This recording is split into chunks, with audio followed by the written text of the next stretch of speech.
Alice, I'm glad to actually get to meet you on the Zoom. Oh, you too, so much. Yeah, Yeah. I was really yeah. nervous, but I yeah. was too, actually. I had a pounding a pounding heart. I was like, oh no, I Oh can't. no. But no, Same. then it was fine. I prepared her So well. She said, what does Alice look like?" And I said, "She has blonde hair, or it might be black." So No idea. it was, it Just was a blur of pixels. for some reason I had I both spent half images an in hour my getting head. ready and it's like, I can't even see her.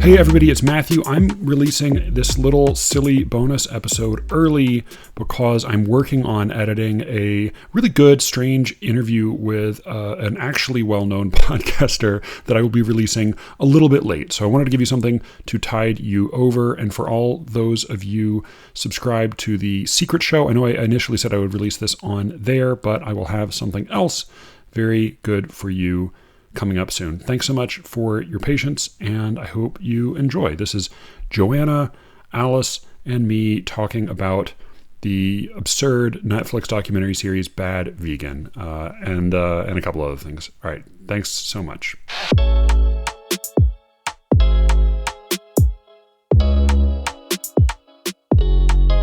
This is our MO with dinner parties when we have to go over to our house, is that after like an hour of talk, Joanna will just get up and do what I call the Presbyterian Goodnight and just like leave and just like go in the next room and sleep. But like we'll That's keep what I talking. do. That's Oh totally yeah? what I do as well. There yes, comes a point. yeah, my point's very early, but yeah, Yeah.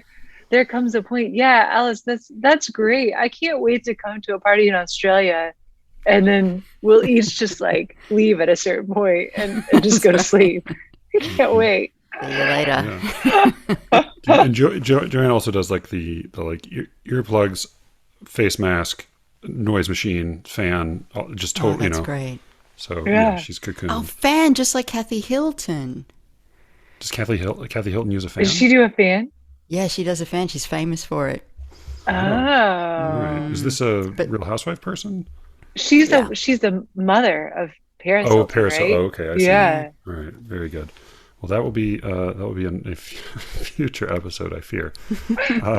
So today, though, we're talking about Bad Vegan, which is a documentary. Oh, it's the actual. It's not just like the tagline. The subtitle is "Fame period Fraud period Fugitives period." It's a Netflix documentary or docu-series that came out recently, directed by Chris Smith, and it mostly follows a restaurateur named Sarma Melangailis. I'm not sure how to say her last name. It's an Eastern European name, who started and ran for a while an apparently beloved raw food vegan restaurant in New York called Pure Food and Wine that Joanna ate at once, I believe. No, I think I made that up to myself. Okay, I all right.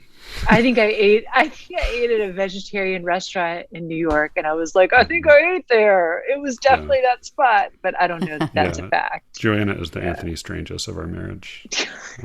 Oh making up no. making up elaborate stories about restaurants she's eaten to impress me. So Sarma met a man named Anthony Stranges, which strangely enough is his real name and not his made up name, which is Shane Fox, who purported to be a lot of different things, including a like black ops superhero guy for the military, as well as maybe like a trans-dimensional immortal being. And along the way, persuaded her to transfer nearly $2 million of her own money, as well as a bunch of money from the restaurant. I mean, it's just like crazy amounts of money. The restaurant cratered. She ended up reviving it by getting almost another $1 million of funding out of people. Her investors lost a lot of money. A bunch of her employees never got paid, and the restaurant finally disappeared. They went on the run, and they were arrested in Tennessee famously when they ordered a Domino's pizza, though as the documentary makes clear, the pizza was for Shane Fox.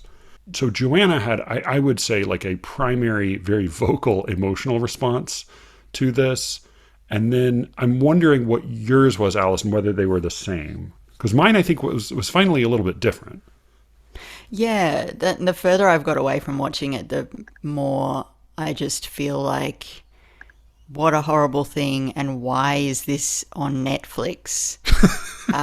But in the watching of it, because it is so glossy and gossipy and beautifully done, and Sama is giving us so much of her life, you feel very included, and it's a very sort of intimate experience. But it is that thing of like, it gets worse, it gets worse, it gets worse. The guy who made it, Fire Festival guy, Chris something, adds a twist at the end. It's significant, but sort of confusing, and a little bit, it felt a little undercooked. So what was that twist? The twist was meant to be that, as it turns out, she's still talking to him and she still believes that he can save her. And because they have this little bit of recorded audio that suggests that, and they give it a timestamp of after all these conversations and all these things we found out.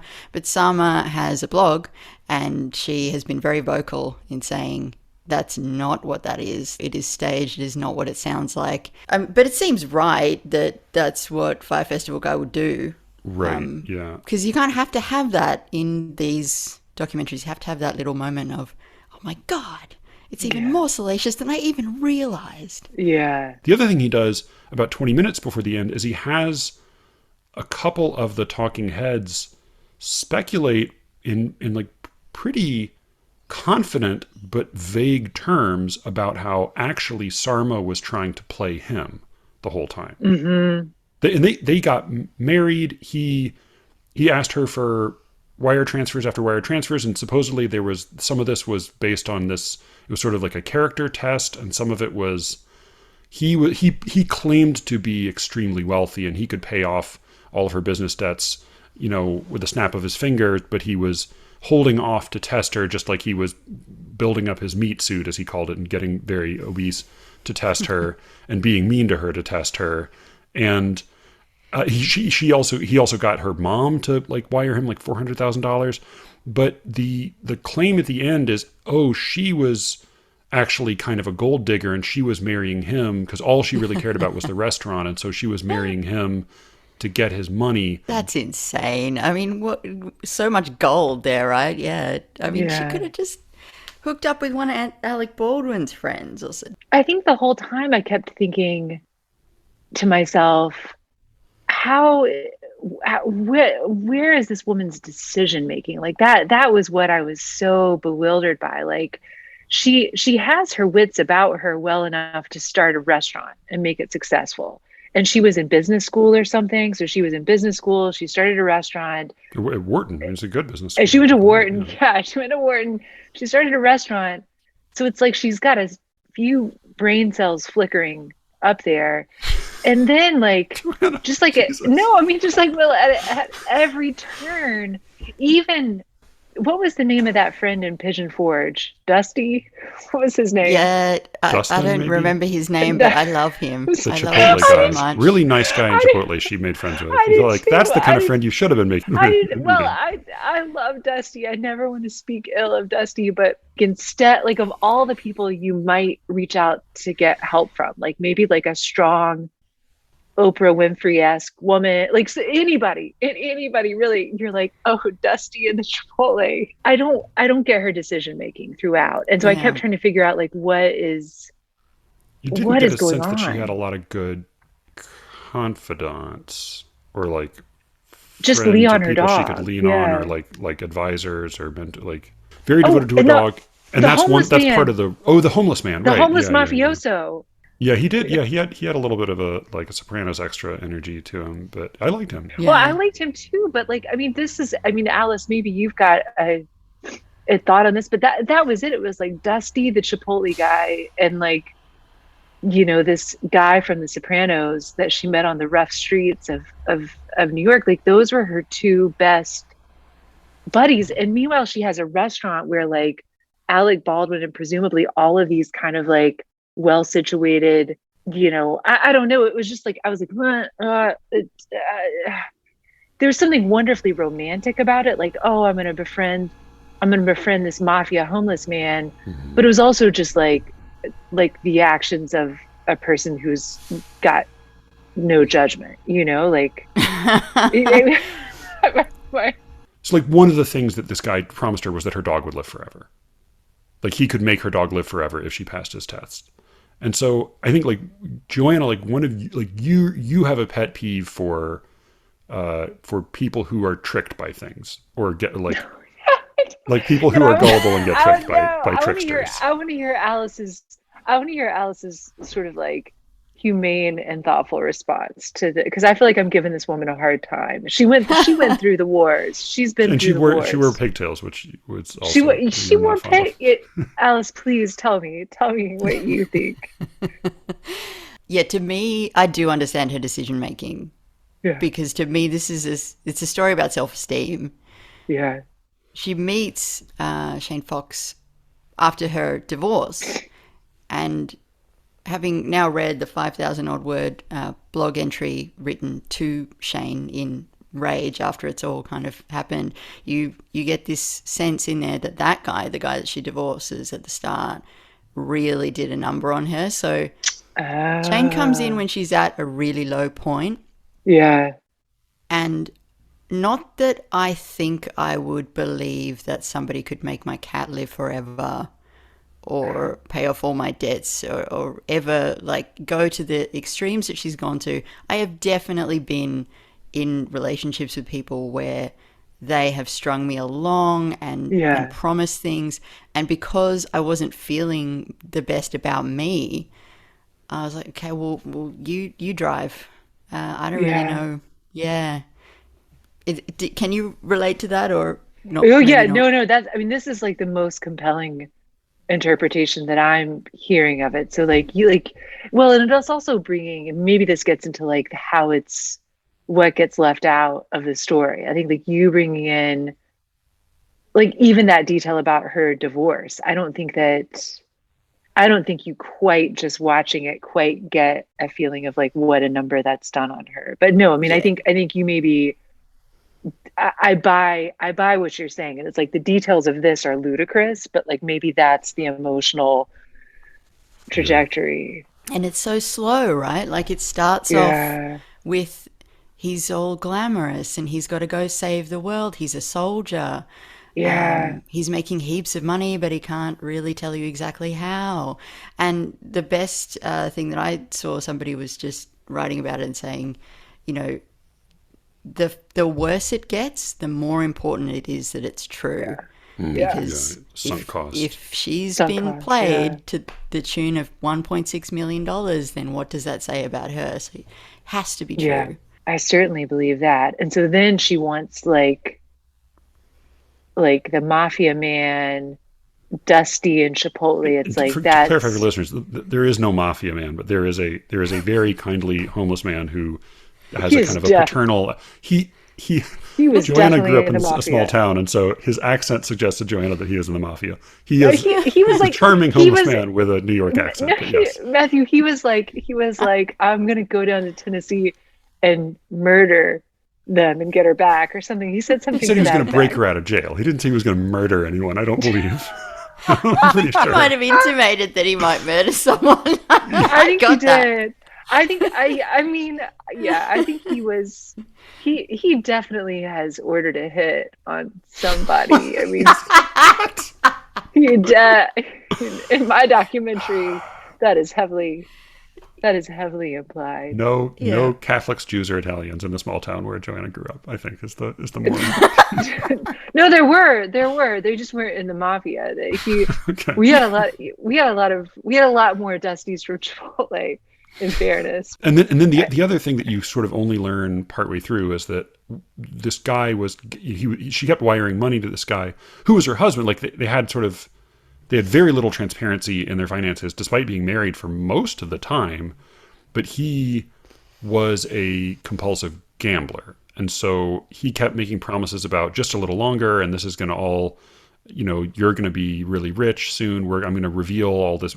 The way I interpreted that finally was that he may have been a little unstable, but it wasn't just that he was either purely lying or totally psychotic, but that he seemed to sort of believe that he was going to strike it rich. Like that he was, this last go round, he was going to make all the money in the world and then I guess stop gambling.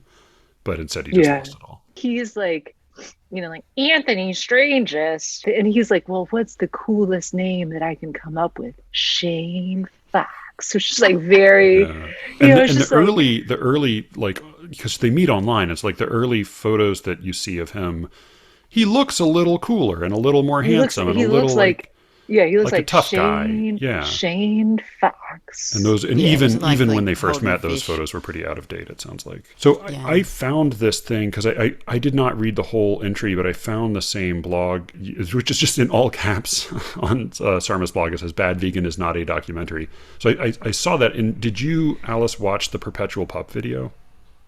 No.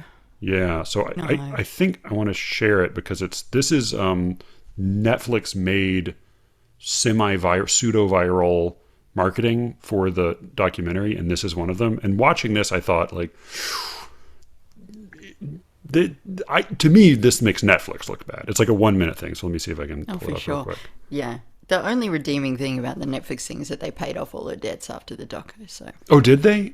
Yeah. Okay, that's good. nice. Good. All right. Or maybe not all, but plenty. Right. Can you all see this? Yeah. Okay. Okay, this is not going to be making fun of Leon, is it? No. It's not making fun of Leon. You love your dog more than anything in the world. So how far would you go to make them immortal? Women running scenically with dogs running. Oh no! Pet mortality is a broken construct. Mortality is a broken construct from through a revolutionary, non-scientific, patent-pending process. Dog catching rooted frisbee. in trust and love in the universe. You can now say goodbye to saying goodbye. Oh, that's Perpetual will make your dog immortal, but you won't. Well, especially like we've just I just now get it with like this puppy that we have. It's like, this is so mean. This is so mean. And Leon is like a very cute. It's like very soulful. Yeah. Very soulful eyes. Meet the cosmic family of merits. Do not eat meat while considering Perpetual. If you have a history of questionable romantic relationships, Perpetual may be right for you. Cosmic endurance tests may apply. Ask someone you trust if Perpetual is right for you. Yeah, they think they're being so funny. Yeah, that's. And then at the end, it shows a picture of her, Bad Vegan, with the tagline. So that was. Oh, Netflix. Yeah, so that was Netflix marketing the documentary, and I mean, like Sarma shared that on her blog to say, like, look what they did. And she sort of just said, like, look at this, because it is pretty brutal. I mean, that's pretty bad. So I have a little bit of a theory about some of this, which is that, like, so Sarma is very photogenic and sort of, I mean, she's an odd bird, but she's charming, and clearly a lot of people. Odd duck. Do you have a duck on your dress? No, she has a duck on her arm. Oh, that's right. She has a duck tattoo. Not a great tattoo, but yeah. But people seem to like her, and she lives in a educated, urban, liberal East Coast world that probably at least a lot of the devourers of this documentary relate to. Shane Fox is not photogenic, at least most of the time we're spending with him, and I mean totally pathological, abandons his wife and kid, and just takes horrible advantage of this woman and her mother and all the people around her, and is bossy and abusive and sort of horrible, and the whole story that he's spinning for her, at least as we observe it, is bananas. So my theory is that, like, watching this, it's hard to relate to him and his choices, because it's just crazy, as Brian calls him, like a cartoon or a comic book villain. Whereas Sarma, we can kind of relate to her, and we just see her make these bad decisions and keep wiring him more and more money. And so my theory is sort of that, like, inevitably we watch this and we say, like, okay, so the moral is, what should she have done differently? And clearly, like, it would have been better if she hadn't wired him all that money. Surely it would have been better. But I kind of tend to think that, like, she's a really credulous person. Like, she has a tendency to believe in stuff. She has a tendency to believe in, like, weird, there's very good reasons to, as Joanna, as you point out, like, there are very good reasons to be vegan, not great reasons to eat raw food. I stand by that. I actually think like as a sort of self-selected pool of people, I think it should have been called bad raw food person because I do think like to be vegan actually makes it actually probably maybe we all should be vegan. Like it kind of makes sense, even though it's viewed as sort of this like, ooh la la, oh you're so weird, but it's raw food people are sort of inherently extremist, I think, because what's their rationale? Like we can't hurt the spinach with fire, it's like there's no like what, like where did it came from? Nowhere except an inherent appetite for just like being extreme in some way. That's control. It's just like epic control. Yeah. But I think like and part of this is true with the Tinder swindler documentary as well. Like the people who were taken advantage of there were kind of tended to be credulous, and they're kind of sniffed out by these con artists. But I guess like I want to defend credulity. Like I think like we definitely wouldn't want to live in a world where everybody was that credulous, probably. I mean, well, I guess if everybody was that credulous, we probably would live in a paradise. But if like we would, like you need there to be some skeptical people around.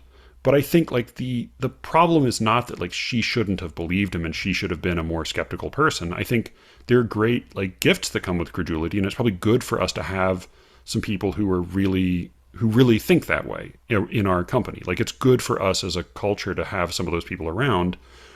Maybe the thing you want is just like, if you are somebody who tends toward credulity, as I am, like I'm totally that kind of person, but like probably what you need is just have at least one really good confidant who's a skeptic. Yeah. But I think like putting basically like, I think she was a lamb to the slaughter, and we're like, well, how should the lamb have strategized differently? Like this isn't really a story about her making mistakes. This is a story about a certain kind of predator happening on the right victim. I think. But yeah, tell me I maybe I'm not giving her enough credit as a free agent in her own right. No, but it's like, where would she have done something different? Like, where do you cut that thread? You can't. I think probably not fall for him in the first place. I think she didn't have to get married to him. That was sort of a bad move. That you do learn oddly that they never really had sexual chemistry. They did something that she did not like. Though, yeah, there was a weird thing he did to her that was really horrible and sounded sexual, but was very vague. But like they didn't have a normal sex life before they got married or after. Even like by their own standards. It didn't seem like they were like, whatever weird sex stuff we're into, we're doing it. It was just like... Everything was happening at this other level where it was like, I'm going to make your dog immortal, I'm going to pay off all your debts, and also you're going to get into this like strangely like ephemeral club of super beings who are watching you take all this I mean, if you believe one of those things, where are you going to say, oh, but this is too weird? I don't think that we can say that there's an obvious point. Maybe the marriage thing is it though. But yeah, so who do you turn to then, Matthew? Joanna, are you the skeptic that keeps Matthew from donating money to? He's not that credulous, but he's. I'm also protected by being a loner. But that's the problem, right? Because if you don't have, no, right. No, I'm like a non-practicing incel. You're not. You're. The fuck? You're not, what does that even mean, Matthew? No, you're not. Yeah, you're not. You're not that. You're more like I'm more skeptical than you are, but you're not. You're not that. I'm credulous and cynical, which is probably the worst combination you can have. Well, I'm cynical but not skeptical. You've also, Matthew, you've known people. I think you're credulous in the sense of like, if people, I mean, we've talked about this before. If like someone comes up to this on the street with like big idea and lots to say. My instinct is like, oh, I can't make eye contact with that person. And you'll maybe like have a 3-hour chat with them. But also like you've known people you've run into people who've made claims that were a little outlandish, and you have had this sort of self-preserving instinct to not be like, well, let me just invest in that. Maybe my dog will be immortal. I probably would do more of that. If it's in an area I don't know much about, I'm much more credulous. I think like what's protected me from like cults is that I've spent a whole lot of time thinking about religion. But like if it's like finance stuff, or like it's probably like I definitely need to die first, because like if I'm like an old man living in a nursing home, I'm just gonna get like taken to the fucking cleaners.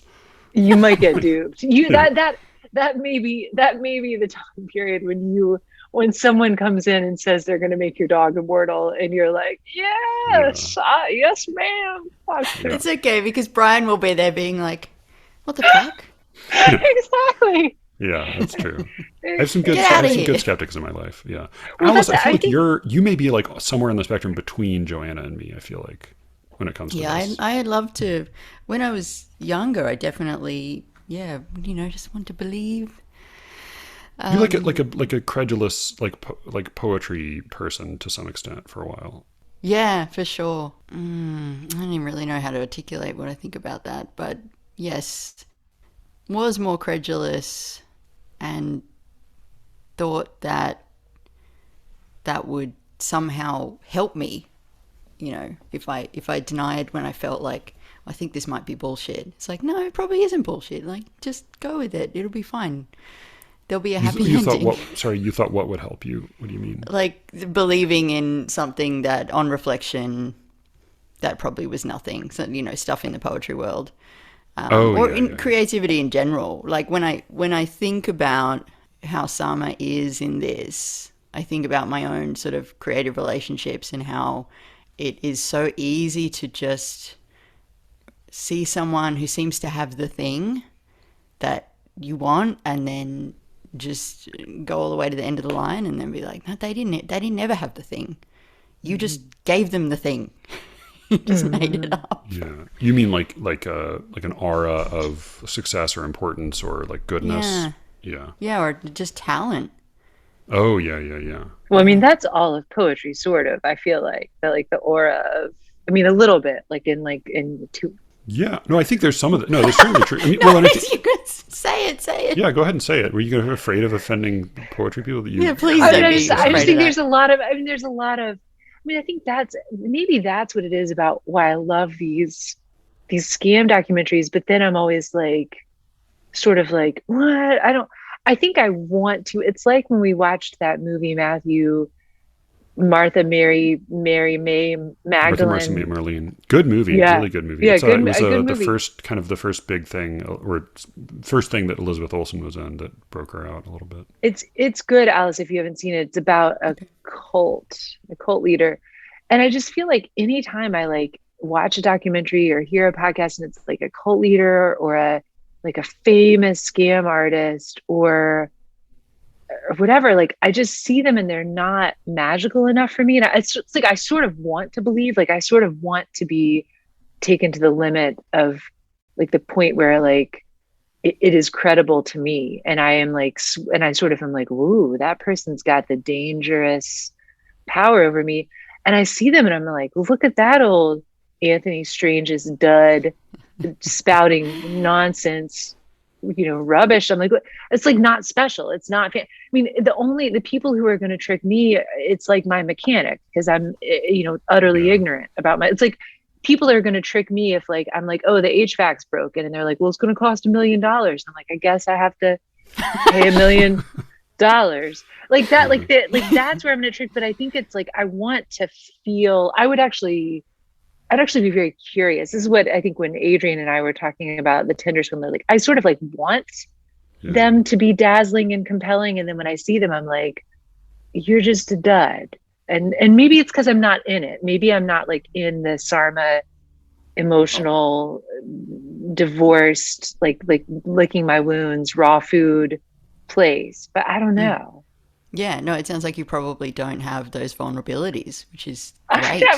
I've got so many vulnerabilities, so why can't I feel like why can't I be a Nexium? I want to be a Nexium. Come on. I'm ready for the brand. I just want to be tempted. Like, I just want someone to walk up and be like, I can change your life with Scientology. And I just want to like I would like to sort of like feel the pull and not be like, this sounds like a bunch of hooey, you know? Yeah. Oh, just trust me, you don't. You waste so much time. You waste so much time.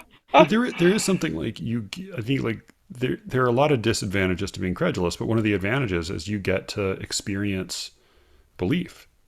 Yeah. You get to experience something that you probably like. There's a poem, Alan Shapiro has a poem, I think it's called Grasshopper, but it's about like a guy he knew in high school who was like really handsome and really just sort of did whatever he wanted and like drank and had sex and danced and drove around in a fast car and just like a wild fun time guy. And, you know, within like a few years out of high school, his life had started to go downhill, and the speaker of the poem is like very buttoned up and very responsible and doing everything he's supposed to do. And he like sees the Grasshopper guy's life fall apart as he enters middle age. But then looking back, he says like, well, my life is better than his life now. And like, was more responsible, but like no moment of joy in my life has probably been quite as like pure and all-consuming as the actual like amazing good times he had in high school. Like there is a thing, there are clear disadvantages, but there is a thing you get from that you might not get elsewhere. How you doing, Jose? You want me to come give you a kiss? Okay, all right, I'll come give you a kiss real quick. Oh my gosh, she's adorable. She's all right. She's all right. We saw real life Hamilton because both the girls are really into Hamilton, and like that kind of like that's like a moment of like a little bit of feeling the magic of something. I think that's the only place that I feel. Yeah, it's like maybe that's why I like literature, because I think in literature sometimes I sort of can, it's not exactly the same thing, but I can feel the magic, or seeing something like that where people have mounted this extravaganza that feels so, anyway, it was great. It was great. And I'm also now thinking of like the whole world as like this person's Hamilton and this person's Aaron Burr, like in every story. I'm like, who's Hamilton and who's Aaron Burr in Bad Vegan? I don't. Everything maps to that. Yeah. Did I hear Hamilton come up?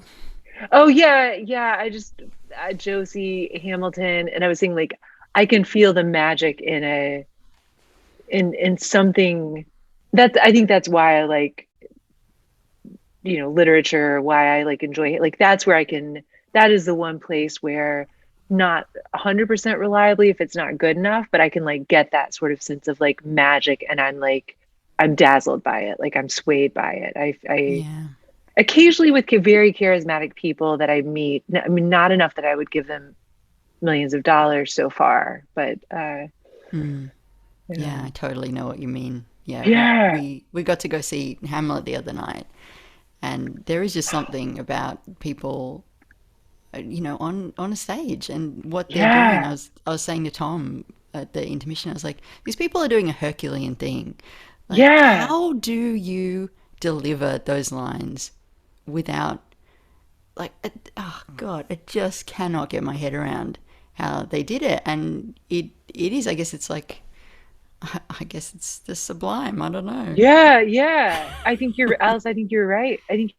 And to like hold the audience wrapped and to sort of like, you know, I think seeing I don't even think I've seen a professional Hamlet, but honestly, it's such a good play. I felt it with like my brother's high school production of Hamlet. Like you sort of have to like be in the thrall, like a really charismatic actor. You don't feel an awareness of them acting, but like if they're charming, you sort of have to fall in love with them like that. Absolutely. I think that's what I want in my cult leaders and my charlatans. Like I think I that's my level of expectation, actually. You've described that with like actually trustworthy experts.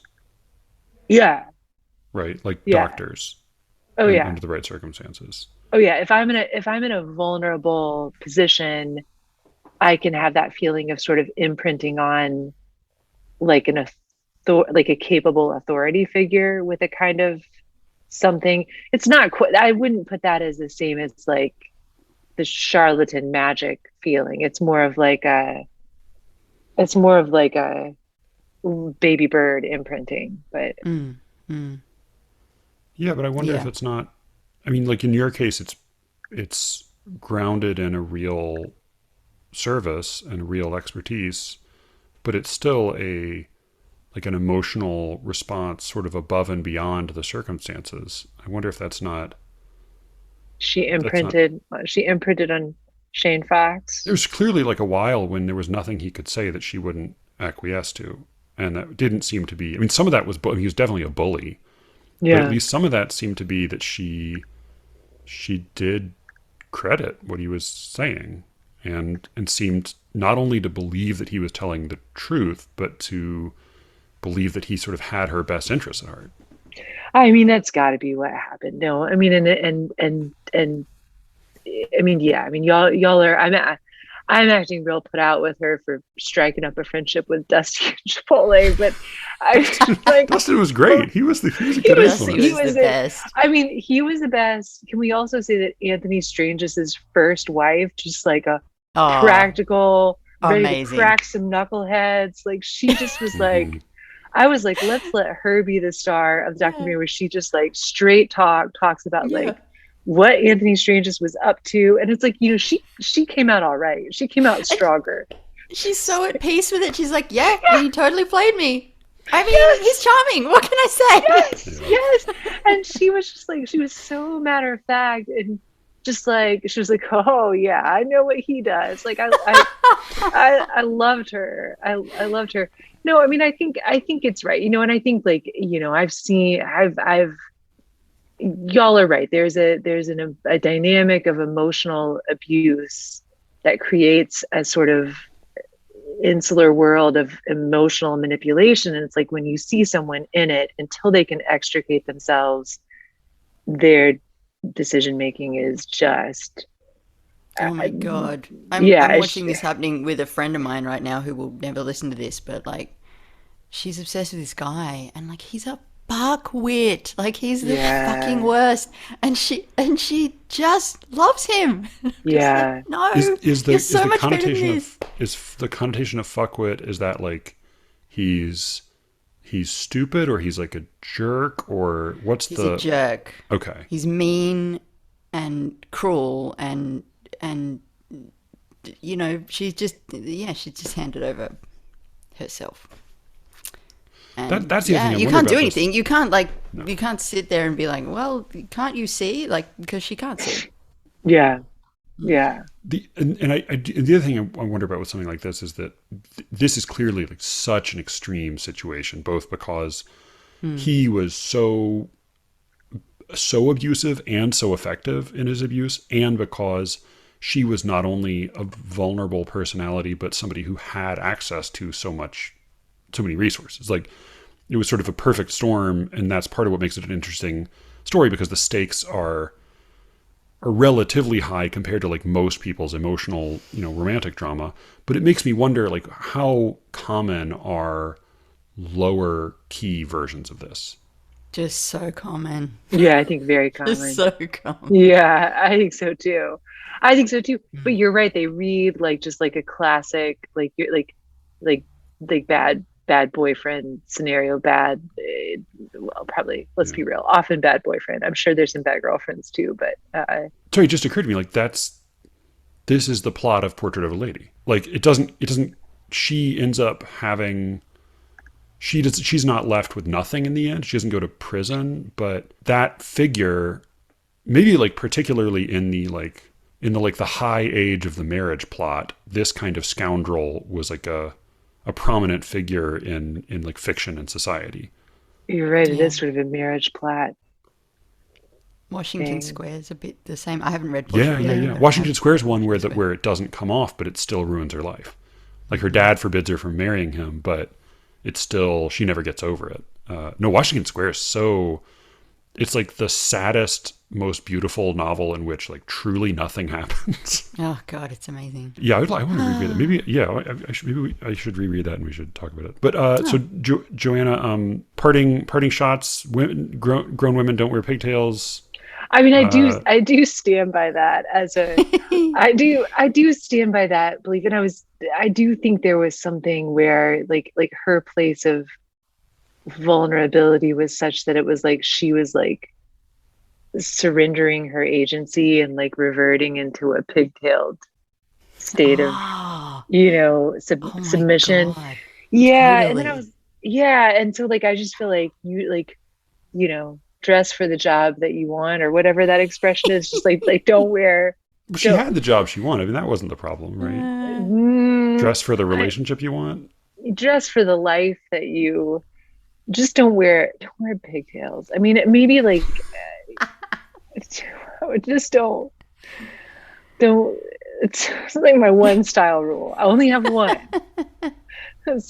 I mean, Josie and Ellie can wear pigtails, but is it like the rule, like my dad's rule with shorts? I mean, I will like say girls, that like after the age of like, it's definitely 15? after some age. I still remember in third grade, the little girl who was like my childhood frenemy and who would always just like cut me. She was like my Anthony Strange, except for she was. I remember I was in third grade and I just like would let my mom just like third grade's perfectly reasonable to wear pigtails. And I had on like my pigtails and my mom would like dress me up in like corduroy shorts and knee socks, and like little loafers. And my friend was like, boys will not like you if you wear pigtails to school. Yeah. And I was so embarrassed. I was like so humiliated. And that's so heartbreaking. Yeah. Oh my God. Because your mom put you in pigtails, so what are you going to do? You're going to take them out? Like, this is how she dressed you. Yeah, I wasn't like a little sophisticated, sassy third grader like this other. Me neither. Yeah, I was still, I don't know. I think elementary school, it's all still fair game. That's my. In any, I don't know what the sub, other than like romantic scam documentaries, if we're like narrowing in on a like Netflix defined micro genre that is the Joanna Alice overlap.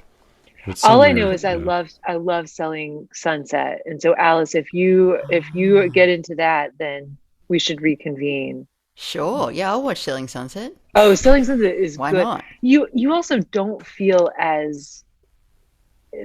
sort of as icky about it because they're all.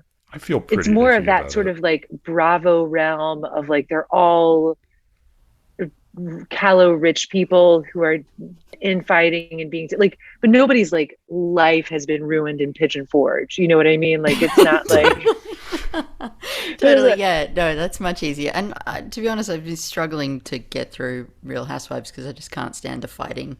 So yeah, this is good. I mean, I think this is like they're like short, brief, narrow. I don't know. I think Selling Sunset might be the finest LITE reality show. It's just like just the right, I mean, it's terrible. Don't get me wrong. It's terrible. It doesn't make me feel as bad about the participants who all just seem to be just fully at peace with the fact that they're basically actors on a soap opera, but it definitely makes me feel bad about our country. Like it's the depiction of like commerce in America is pretty bleak. I mean, at this point, you've got really nothing to feel good about in any country. So like, I mean, true. Honestly, like Selling Sunset is a reprieve from the the rest of the to think about. Yeah.